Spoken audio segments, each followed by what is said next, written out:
नव वर्ष के आगमन जो होने वाला है, आप सभी पत्रकार बंधुओं को मैं हृदय से शुभकामनाएं देता हूं। जब से झारखंड प्रदेश में हेमंत सोरेन की सरकार आई है, 2 साल इनका पूरा होने वाला है और ये सरकार झूठ और लूट के साथ खड़ी है।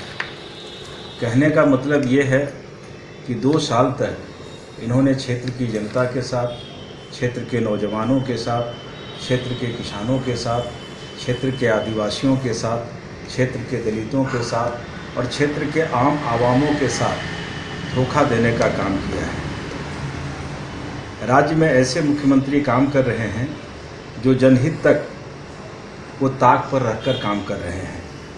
एकमात्र परिवारवाद को बढ़ावा भी दे रहे हैं, जो लोकतांत्रिक व्यवस्था में रहकर सरकार अपने सुशासन से जनता को सुरक्षा प्रदान भी नहीं कर पा रही है। राज्य में प्रशासनिक अक्षमता के कारण कानून व्यवस्था की स्थिति भयावह है।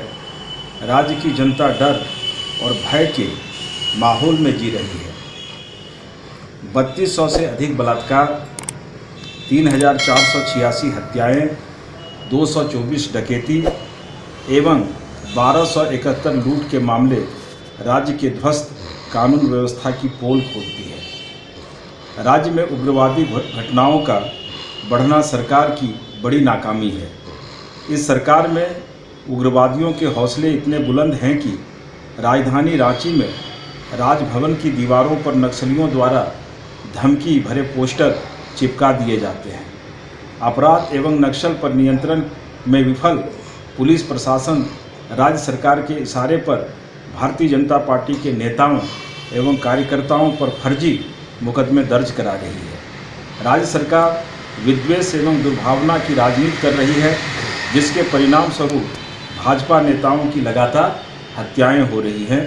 राज्य में लोकतंत्र खतरे में है। इस सरकार ने गांव, गरीब, किसान, दलित, आदिवासी, महिला एवं नौजवान सभी को ठगा है। महागठबंधन की सरकार पूरी तरह ठगबंधन की सरकार साबित हुई है। राज्य सरकार पूरी तरह भ्रष्टाचार में लिप्त है। राज्य के खनिज संसाधनों की लूट मची है।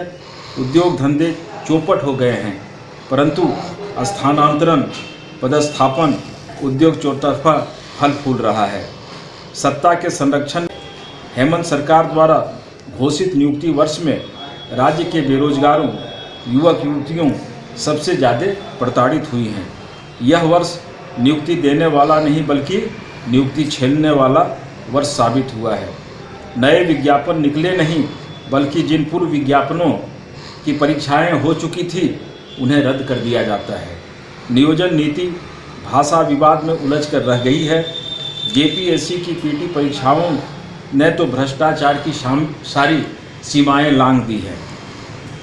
यशस्वी प्रधानमंत्री श्री नरेंद्र मोदी जी के नेतृत्व में केंद्र सरकार द्वारा मुक्त हस्त से राज्य को हर संभव सहायता उपलब्ध करा रही है, परंतु राज्य सरकार केंद्र से प्राप्त राशि को खर्च कर पाने में विफल रही है। विकास योजनाओं को धरातल पर कहीं उतारने का प्रयास नहीं हो रहा है। सरकार पूरी तरह फेल है। राष्ट्रीय शिक्षा नीति को लागू करने के प्रति भी राज्य सरकार उदासीन है। कोरोना कालखंड में हेमंत सरकार ने जनता को भगवान भरोसे छोड़ दिया था। टीकाकरण को लेकर सत्ता पक्ष द्वारा फैलाए गए भ्रम के कारण टीकाकरण में राज्य अभी भी पिछड़ा हुआ है। केंद्र द्वारा भेजे गए पैसे का बंदरबाट हो रहा है। दवाइयों के कालाबाजारी की सीआईडी जांच भी हो रही है।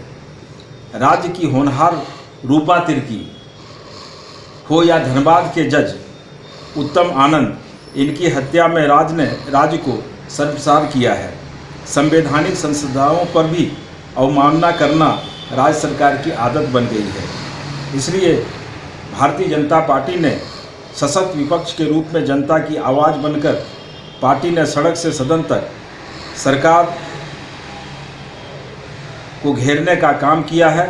इनके जन विरोधी नीतियों का खुलकर विरोध किया है। पार्टी के निर्णायक संघर्ष के कारण ही सैकड़ों कार्यकर्ताओं की हत्या हो रही है। हजारों कार्यकर्ताओं पर फर्जी मुकदमे हुए हैं। फिर भी पार्टी पीछे नहीं है।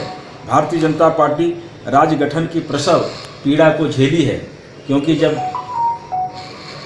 तत्कालीन प्रधानमंत्री उस समय के पंडित अटल बिहारी वाजपेयी थे, जिनके द्वारा झारखंड का निर्माण हुआ है, इसलिए झारखंड के प्रति अगर किसी को सोच है तो निश्चित रूप से भारतीय जनता पार्टी को है। हम राज्य की बर्बादी को चुपचाप नहीं दे सकते हैं। राज्य सरकार ने 2 वर्ष की विफलताओं को पार्टी ने बिंदुवार उजागर किया है।